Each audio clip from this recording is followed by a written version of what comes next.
special purpose vehicle ambayo ingeweza kufanya haya ambayo tumeweza kuyafanya.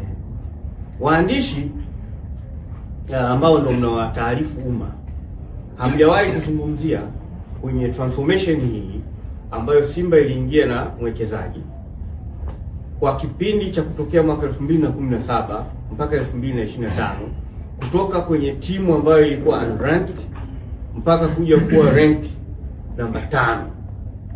Haya ni mabadiliko makubwa sana. Lakini pia hamwangalii mifano ya timu zingine na katiba zao ambazo zimesajiliwa na mpaka leo hakuna chochote ambacho wamefanya na wanaendeshana kisultani tu. Hamwaulizi.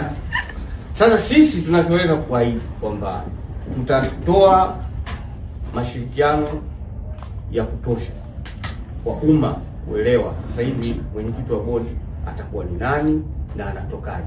Wala usizungumzie habari ya jina langu. Mimi ni binadamu, naweza nikafa leo, anaweza akaja mtu mwingine, akaja mtu mwingine na mtu mwingine.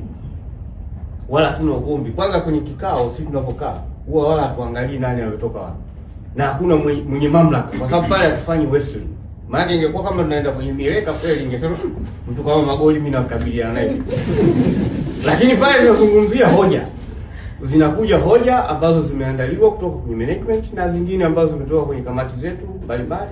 Tunazijadili na tunafikia maamuzi ambayo yatakuwa ni kwa manufaa ya maendeleo ya club na timu yetu.